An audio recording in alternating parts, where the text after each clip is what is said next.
Hello mga ka-live, so for this video nagnoong dami dito sa Kamalig. So wala pa nakakita sa akong Kamalig. Mo din siya porma. Na siya porma. Ano siya. So nadong mi dito kay mga on mi, so wala may lighter nang huwam pa mi. Sa nakahuwam na mi mo na naghaling ako kay mag-init ako tubig kay kanton man namong gi kuan.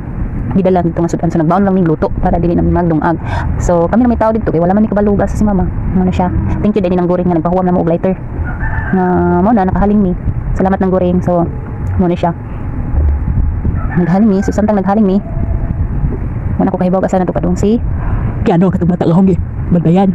So nilipon na to dito, nagdado sa nakahaling na ko mo to giuli na namo dayon ang lighter. So nagkuan akong tubig akong gitakang ano mo siya ginuno na dayon kaning bukal naman pag kuman gihaon mo siya porma. So nakukuha na mi, salamat ng goring mo siya sa nangaon na mi. Paborito na sa bata kanayan dito pilapit po siya kaon. Wala na siya gigutom pa sa din paborito ra siya nang kanton.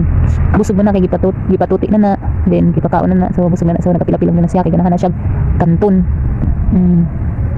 Wala siya ganap. So pagkahuman na siyang giilisan di ko no katkat so kay katkat kusog sa kayo hangin dito. Grabe kusog sa hangin dito. So lamig sa tambayan dito mga hangin-hangin. Nya kay dili man ta makatublag kay naman tagibantayan. Kay way duyan dito. So mao na din ang mga tanom sa akong mama, mga sili at saldakan na siya bunga, mga dagko na siya. Muna na siya napay mga talong. Daghan pa na siya tinamdan ay mga batong napili monsito gamay pagbunga mo na siya hangin lagi kayo dito yung hangin nga wa man hinuon po uwan. So mao na siya